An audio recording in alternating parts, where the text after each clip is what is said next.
and aggregate the process of concrete.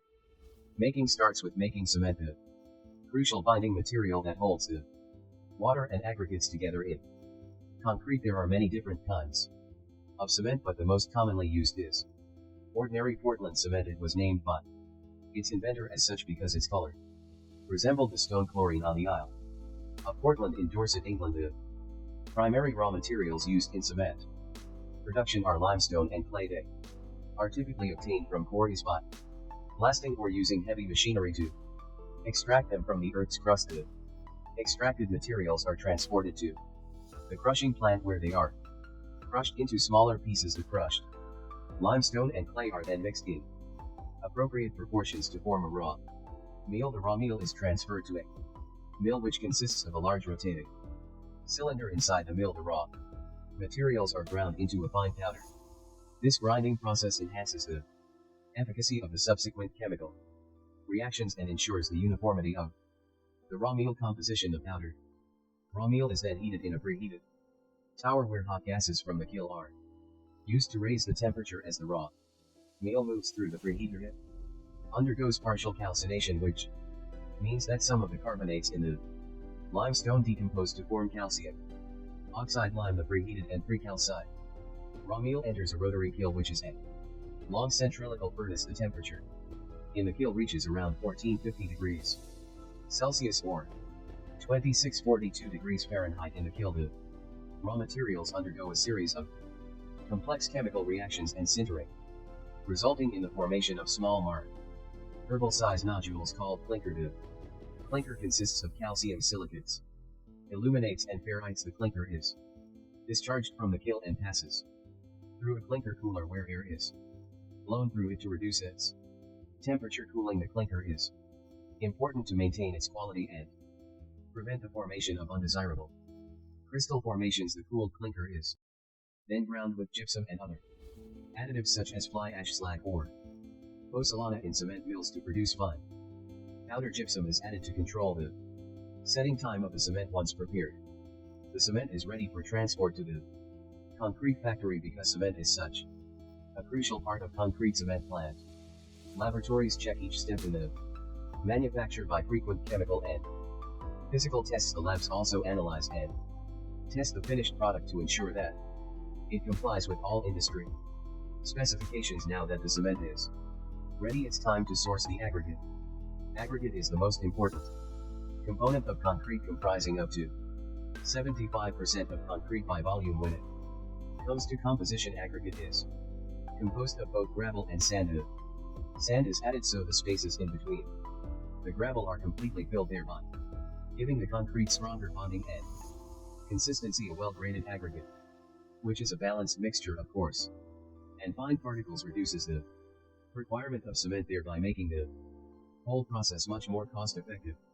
Now is a great time to talk about the hidden stars of concrete manufacture. The admixtures. These chemicals offer a range of advantages and may be added to concrete to improve its properties.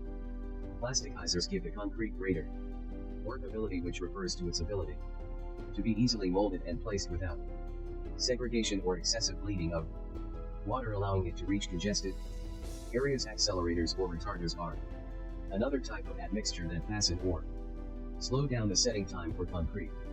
Due to the fact that concrete cracks under tension, many chemical additives have been developed to increase the tensile strength of concrete. Concrete may also be strengthened by using fibers made of stainless steel, glass and carbon. With the raw materials all there, concrete production can finally begin.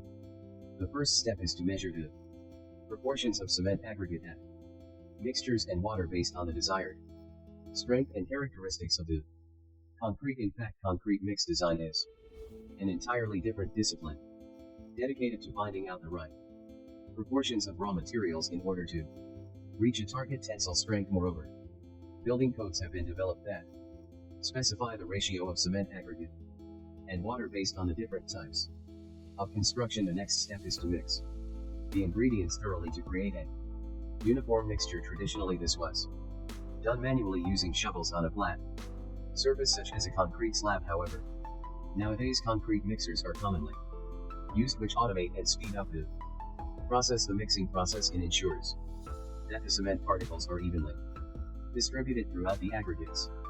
Once the dry ingredients are mixed in, water is added gradually while continuing to mix. When water and cement are mixed together, a paste called cement paste is formed. The hydration process generates heat and continues over an extended period, gradually increasing the strength and durability of the concrete. The mixing process continues until the concrete has a uniform consistency. During this step, it's important to check the workability of the concrete. The consistency of the concrete can be adjusted by adding more water or dry ingredients as necessary. Once the concrete is mixed and has the desired consistency, it is transported and placed in its final location. This can be done by pouring it directly into formwork molds or by using specialized equipment, such as pumps or conveyors. During the placing process, it's important to avoid segregation, which is the segregation of coarse aggregates from the rest of the mixture. After the concrete is placed, it needs to be properly compacted to eliminate any voids or air pockets. This is typically achieved using vibrators or by mechanical means, such as tamping or rolling. Compaction ensures that the concrete is dense and has good strength and durability. Once the concrete is placed and compacted, it needs to be cured. Curing is the process of maintaining adequate moisture and temperature conditions to allow the cement to hydrate and gain strength gradually. This typically involves keeping the concrete damp or covering it with curing membranes, blankets, or plastic sheets. Curing can last for several days or weeks depending on the type of concrete and the desired strength. After the concrete has cured sufficiently, various finishing techniques can be applied to achieve the desired surface texture and appearance.